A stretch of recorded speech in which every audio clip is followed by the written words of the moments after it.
College और school पढ़ने के लिए होता है, वो फैशन शो के लिए नहीं होता है। उत्तराखंड के नौजवानों का खून बहाने वाली यही कांग्रेस पार्टी थी और कोई नहीं था। और उस वक्त एक अकेली भारतीय जनता पार्टी ऐसी थी जो कहती थी कि उत्तराखंड की रचना करनी चाहिए। और मित्रों, जब अटल जी प्रधानमंत्री बने, उन्होंने देवभूमि की रचना की और हमारा सुंदर उत्तराखंड राज्य अस्तित्व में आ गया। मित्रों, अटल जी ने उत्तराखंड को बनाने का काम किया। अटल जी ने उत्तराखंड को बनाने का काम किया और मोदी जी ने उत्तराखंड को संवारने का काम किया। उत्तराखंड में शायद ही कोई घर ऐसा होगा जहां से कोई सेना में न हो, सुरक्षा बलों में न हो,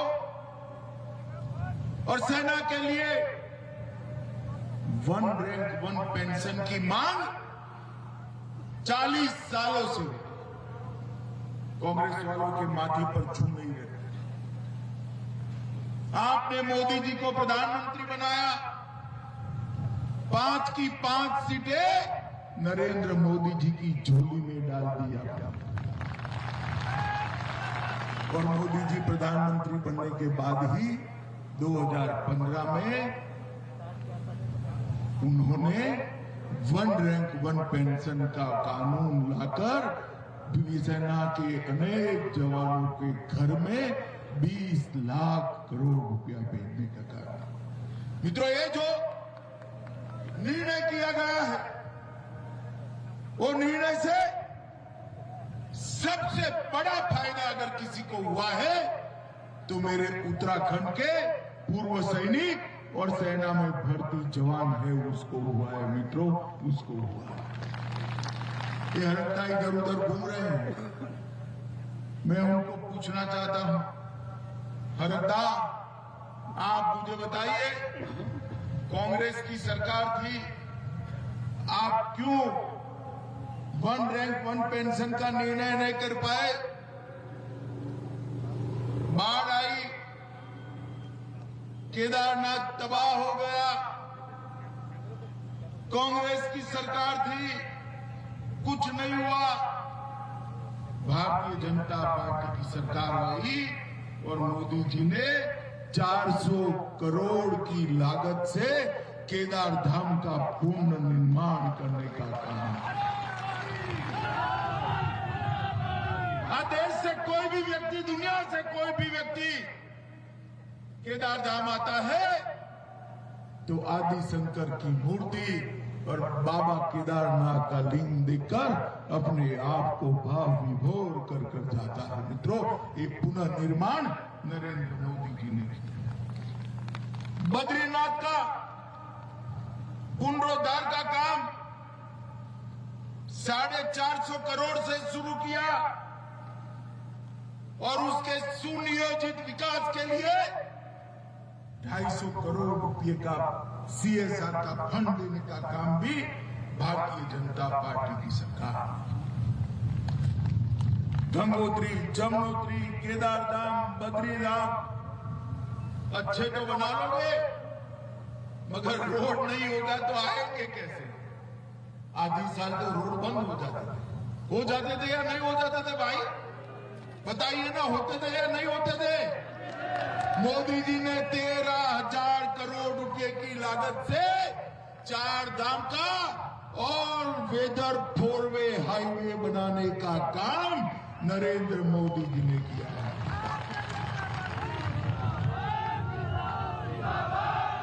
ऋषिकेश कर्णप्रयाग परियोजना 16,000 करोड़ से ऋषिकेश कर्णप्रयाग परियोजना की मांगनी रेल की कई सालों से चलती थी। 16,000 करोड़ रुपए का काम होगा। 12 नए स्टेशन बनेंगे, 17 सुरंगें बनेगी और 16 पुल बनाने का काम इतने कम डिस्टेंस से होगा। इससे टूरिज्म बढ़ने वाला है। टनकपुर बागेश्वर रेल, उसको भी 2022-23 तक इसका निर्माण का काम शुरू हो जाएगा। 3 नई रेल, नैनी दून जनशताब्दी, मां पूर्णा देवी जनशताब्दी, सिद्धबली जनशताब्दी, 3 नई रेल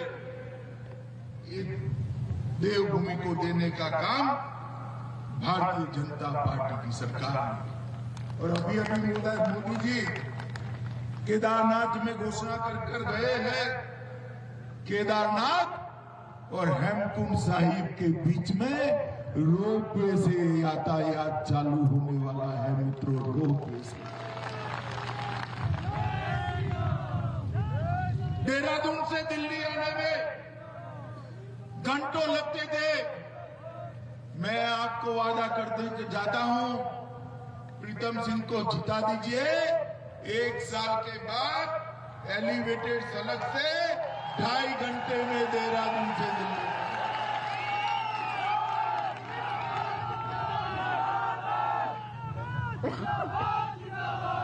हर की पौड़ी में चंडी देवी रोपवे निर्माण का काम प्रक्रियाधीन है और देहरादून में 2 कॉरिडोर में मेट्रो रेल परियोजना भी हम लाने वाले हैं।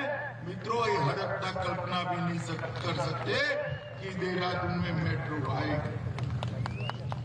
मुझे भाई इतने सारे लोग बैठे हुए जिन्होंने टीका लगा लिया है, जरा हाथ ऊपर करिए तो, जरा ऊपर करो तो। सबने लगाया ना, ये ऊपर पहाड़ पर बैठे हाथ ऊपर करो भाई, टीका लगाया हो, सबका लगाया ना, सिर्फ आपने। मोदी जी ने 130 करोड़ की देश की आबादी का टीकाकरण करने का काम समाप्त कर दिया है।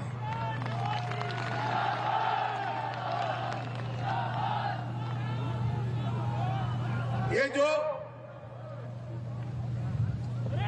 फरिश्ता है, मैं उनको पूछना चाहता हूं कि आपके नेता राहुल बाबा ने टीके का मजाक उठाया था और हमारे नेता मोदी जी ने सबको टीका लगाया, वरना तीसरी लहर में कोई सुरक्षित रहते भैया? बताओ तो, रहते क्या? उत्तराखंड के हर गरीब को 2 साल तक प्रति व्यक्ति 5 किलो अनाज देने का काम नरेंद्र मोदी और धामी जी की सरकार ने। उजाला योजना के तहत 56 लाख एलईडी बल्ब उत्तराखंड में बांटे गए।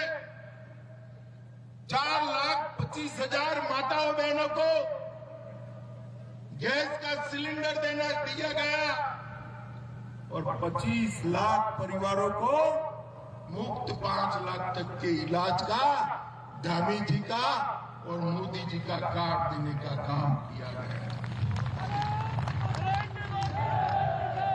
लगभग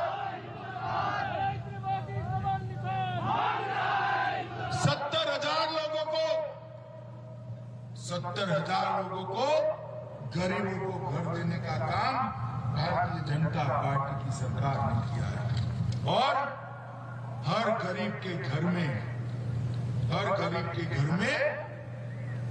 शौचालय बनाने का काम, बिजली पहुंचाने का काम भी समाप्त हो गया है।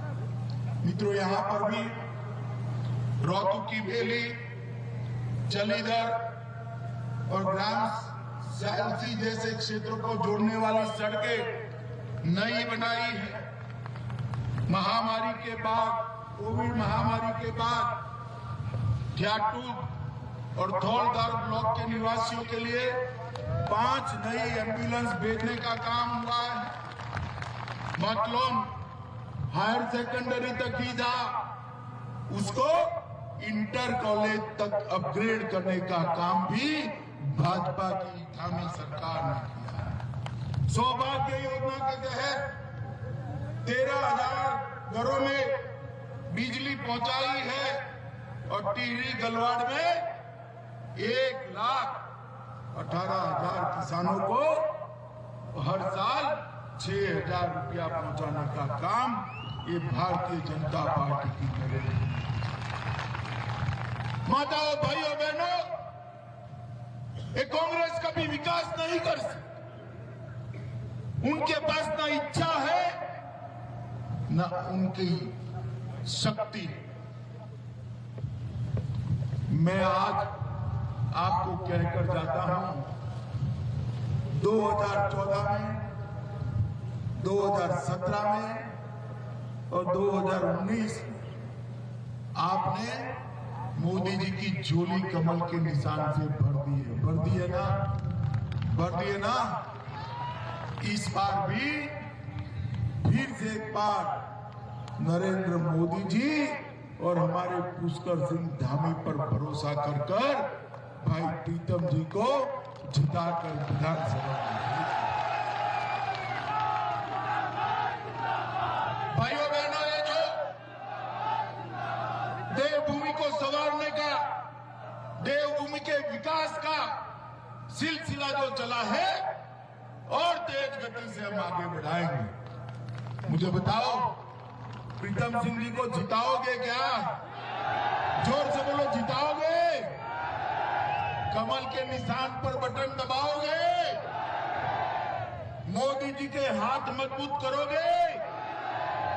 भाई पुष्कर धामी को मुख्यमंत्री बनाओगे? तो मेरे साथ दोनों हाथ उठाइए दोनों हाथ, विजय के संकल्प की मुट्ठी पीछे और प्रचंड आवाज से बोलिए, भारत माता की, भारत माता की, भारत माता की, वंदे वंदे।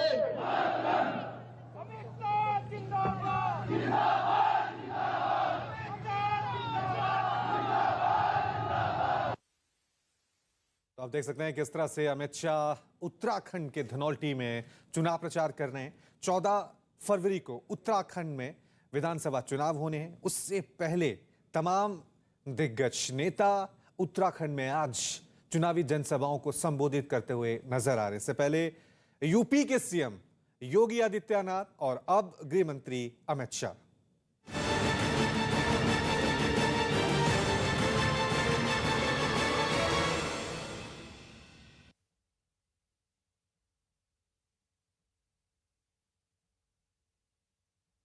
और इस वक्त की बड़ी खबर आपको बता दें, उत्तराखंड से बड़ी खबर सामने आई है। उत्तराखंड के मुख्यमंत्री पुष्कर सिंह धामी ने बड़ा बयान दिया है। उन्होंने कहा है कि अगर बीजेपी की सरकार दोबारा सत्ता में लौटती है तो सरकार के शपथ ग्रहण समारोह के तुरंत बाद प्रदेश में यूनिफॉर्म सिविल कोड को लेकर ड्राफ्ट तैयार किया जाएगा। ड्राफ्ट बनाने को लेकर कमेटी बना दी जाएगी। और इस विवाद के बाद उत्तराखंड देश की सियासत में तूफान सा आ गया है। वार पलटवार का सिलसिला पक्ष विपक्ष दोनों की तरफ से शुरू हो गया है, क्योंकि आज चुनाव से ठीक 2 दिन पहले उत्तराखंड के मुख्यमंत्री पुष्कर सिंह धामी ने यह बयान दिया है कि अगर बीजेपी की सरकार उत्तराखंड में एक बार फिर बनी तो शपथ ग्रहण के तुरंत बाद यूनिफॉर्म सिविल कोड यानी समान नागरिक संहिता को लेकर ड्राफ्ट तैयार किया जाएगा।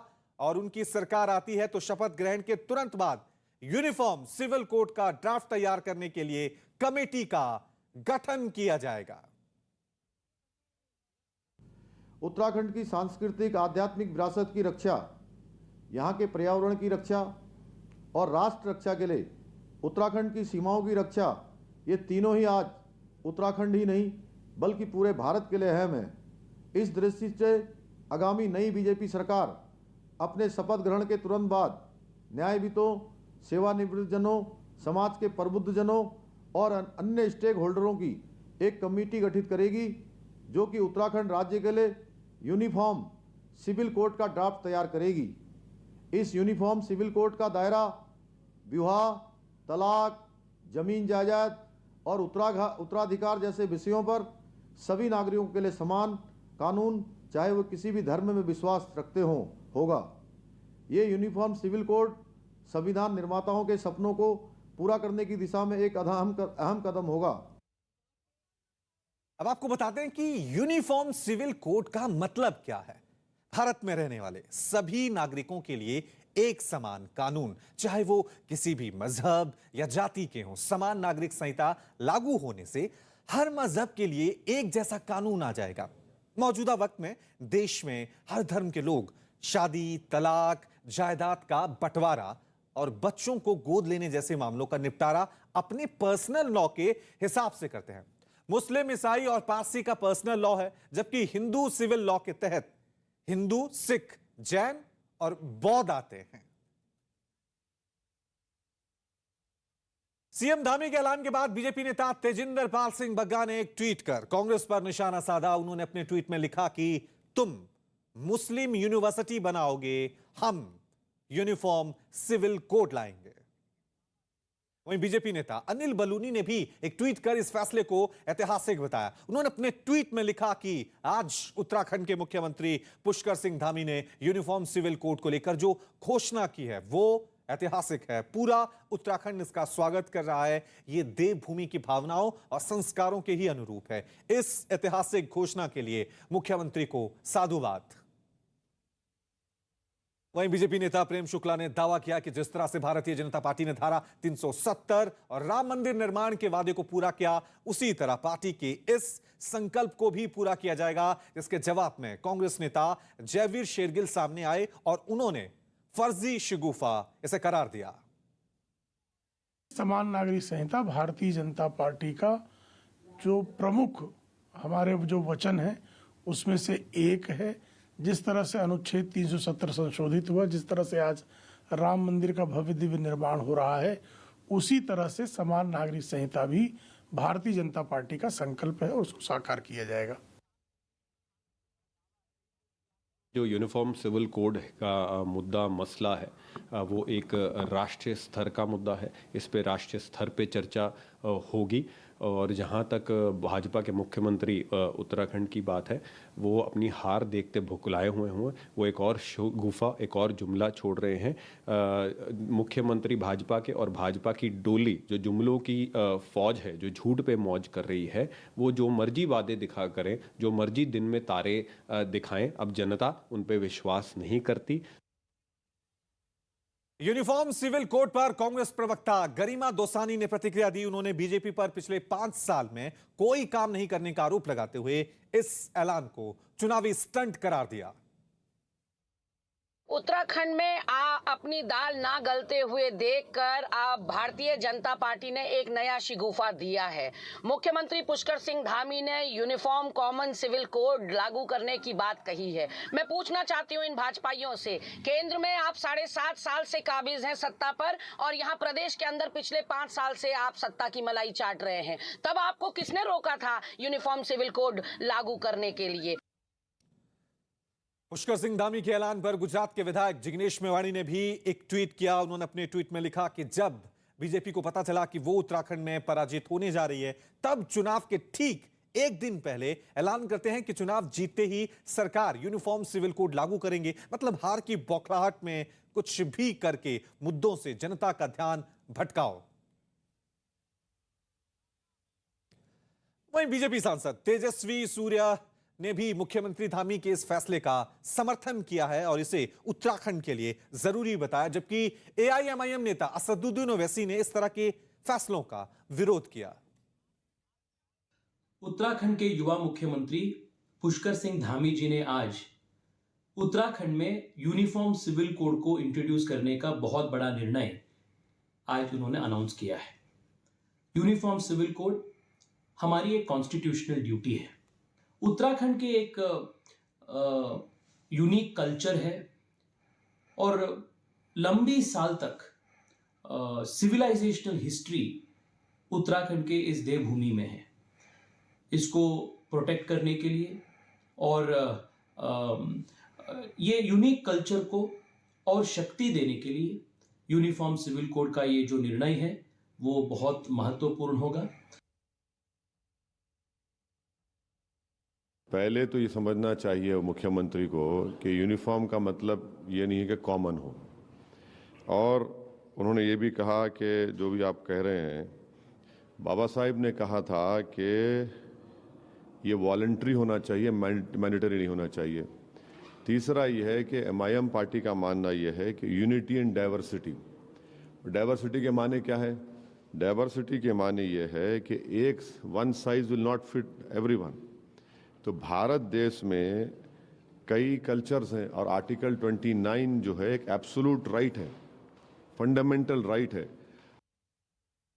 उत्तराखंड के मुख्यमंत्री के ऐलान पर बीजेपी नेता BL संतोष ने भी ट्वीट किया। उन्होंने अपने ट्वीट में लिखा कि उत्तराखंड में यूनिफॉर्म सिविल कोड, नई बीजेपी सरकार प्रदेश में यूनिफॉर्म सिविल कोड का ड्राफ्ट तैयार करने के लिए एक कमेटी बनाएगी। यूनिफॉर्म सिविल कोड लागू होने से शादी, तलाक, जमीन जायदाद के मामलों में समान कानून लागू होगा। वहीं केंद्रीय मंत्री गिरिराज सिंह ने भी इस कानून का समर्थन किया और एक देश एक कानून की वकालत की। मैं पहले आपसे कहा, एक देश एक कानून। अब ये विभिन्न संप्रदाय के लोग रहते हैं और मैंने आपको उदाहरण दिया। आज सब कहे, इसमें तो सबसे अच्छा मैं मानता हूं कि आजादी के कुछ ही साल बाद हिंदुओं ने बाल विवाह खत्म कर दिया। उसने भारत के संविधान को स्वीकारा। सबको स्वीकारना चाहिए, इसीलिए एक देश एक कानून होनी चाहिए। मैं रीठा साहिब और नानक मत्ता साहब को आज सर झुका करके प्रणाम करता हूं। यहां गुरु नानक देव जी के चरण पड़े थे। उनके चरणों से ये धरती पवित्र हुई है। मैं वीर उधम सिंह जी को भी नमन करता हूं, जिनके नाम पर उधम सिंह नगर जिला बसा है। आजादी के अमृत महोत्सव में उधम सिंह जी जैसे शहीद देश के लिए बहुत बड़ी प्रेरणा है। आप हम सभी को अपना स्नेह देने के लिए, अपना आशीर्वाद देने के लिए इतनी बड़ी मात्रा में यहां आए हो। मैं आपका हृदय से बहुत बहुत आभार व्यक्त करता हूं।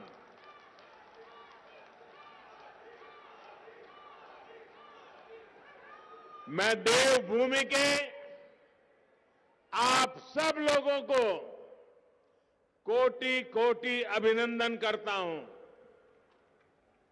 साथियों, उधम सिंह नगर में एक तरह से मिनी इंडिया की झलक दिखती है। हिंदुस्तान का ऐसा कोई कोना नहीं होगा जहां के लोग यहां नहीं रहते हो, यहां अपना भाग्य आजमाने नहीं आते हो। आप एक भारत श्रेष्ठ भारत की जीवन तस्वीर है। आपने आज उत्तराखंड में एक बार फिर डबल इंजन की सरकार पर मोहर लगा दी है। एक प्रकार से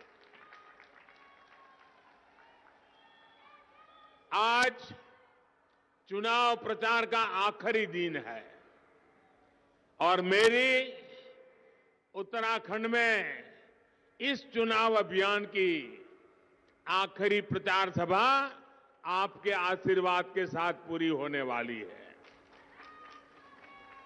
मैं आज देख रहा हूं पूरे रास्ते पर और यहां पर भी आज जो मैं उत्साह, उमंग आप लोगों में है, इसे देख करके मुझे तो ऐसा लग रहा है कि आप मेरी सभा सुनने नहीं आए हैं।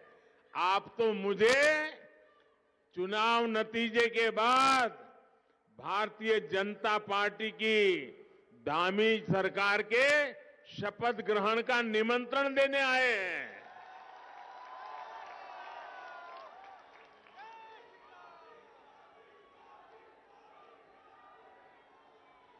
14 फरवरी को आपको पूरे उत्तराखंड को घर से जरूर निकलना है, कमल के निशान पर बटन दबाना है।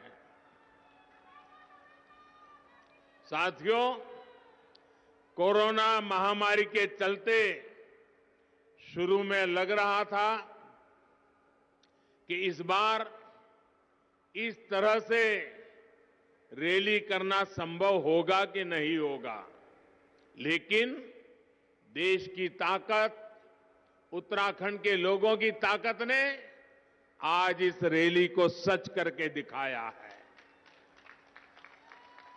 ये इसलिए मुमकिन हो रहा है क्योंकि आज उत्तराखंड के पास वैक्सीन की सुरक्षा कवच है। हमारे उत्तराखंड ने रिकॉर्ड समय में 100% आबादी का सिंगल डोज वैक्सीनेशन करके दिखाया है। मैं इस जागरूकता और निष्ठा के लिए आप सभी नागरिक भाइयों बहनों को हृदयपूर्वक बहुत बहुत बधाई देता हूं। मैं आपके युवा मुख्यमंत्री श्रीमान धामी जी को, उनकी पूरी सरकार की टीम को भी बधाई देता हूं कि उन्होंने वैक्सीनेशन का काम गांव-गांव, घर-घर पहुंचाया, कठिन से कठिन परिस्थिति में भी पहुंचाया। धामी जी के काम ने ऐसे लोगों का मुंह बंद कर दिया है जो कहते थे कि दूर सुदूर पहाड़ों में, इतनी ऊंचाइयों पर वैक्सीन तो पहुंच ही नहीं सकती है। आपको मालूम है ना ऐसी बातें कौन करते थे, जानते हो ना आप लोग? ये निराशा से भरी हुई बातें किसकी होती थी? आप इन लोगों को भली भांति पहचानते हो ना? ये वही लोग हैं जिन्होंने वैक्सीनेशन अभियान के दौरान भारत की वैक्सीन को लगातार बदनाम किया, लगातार बदनाम किया। ये वही लोग हैं जो वैक्सीन को लेकर चारों तरफ दिन रात अफवाहें फैलाने में लगे थे।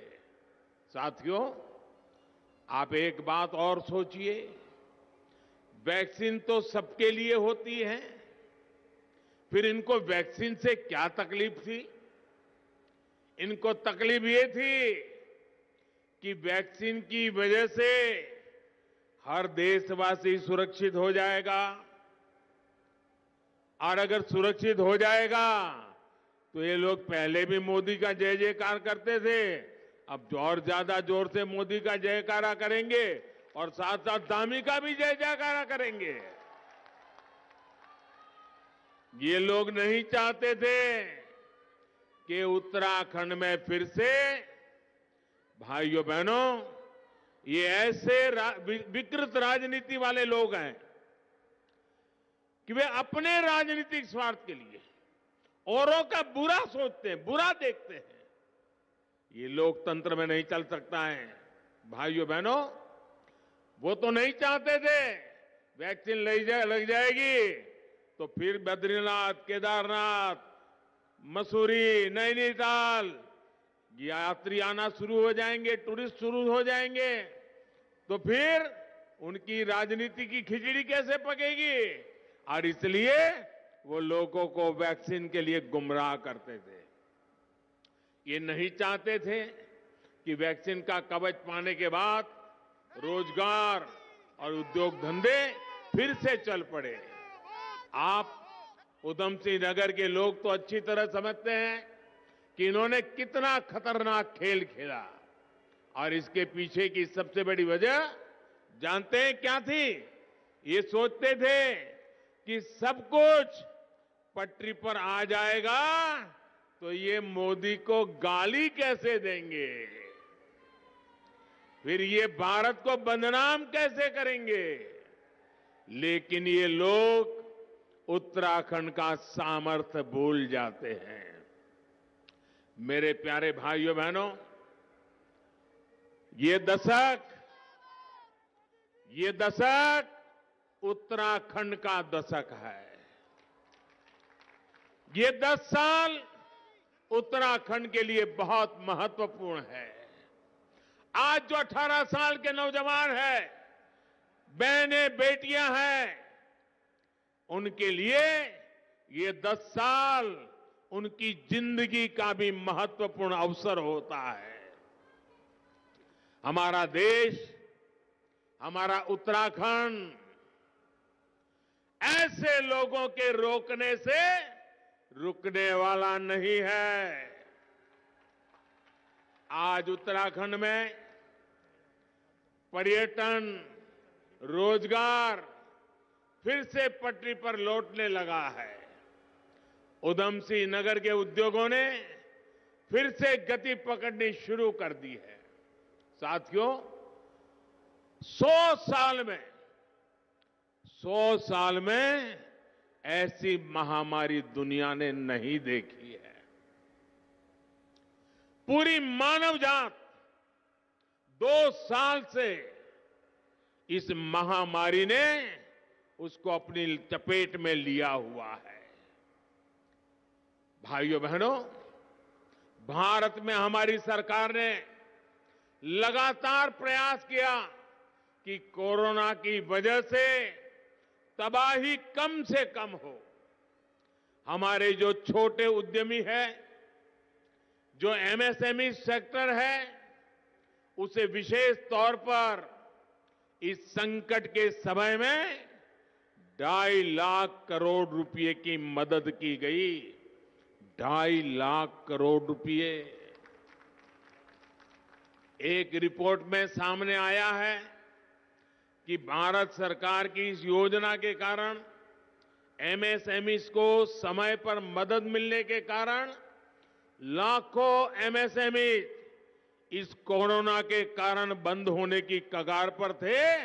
ये लाखों एमएसएमई बच गए और लाखों लोगों का रोजगार भी सुरक्षित हो गया। हमारी सरकार ने जो एमएसएमई की परिभाषा बदली है, उसका भी लाभ यहां के छोटे उद्यमियों को हुआ है। साथियों, कोरोना के इस काल में डबल इंजन की सरकार ने उत्तराखंड में विकास को भी रफ्तार दी है और गरीबों की भी चिंता की है।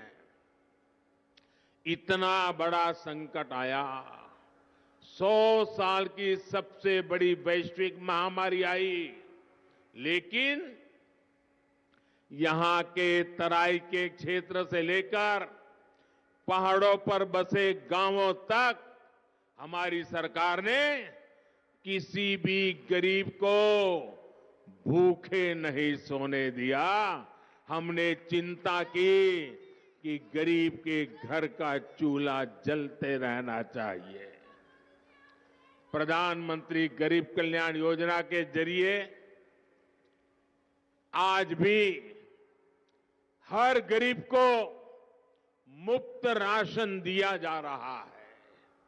और मैं तो देख रहा हूं, कभी कभी मैं सोशल मीडिया में कभी नजर करता हूं तो उत्तराखंड के दूर सुदूर गांवों की गरीब महिलाएं खेत में काम करती हो, रास्ते से गुजर रही हो, सर पे बोझ ढोया हुआ हो और कोई पूछ ले चुनाव के विषय में, और वो जिस प्रकार से मोदी को आशीर्वाद देती है।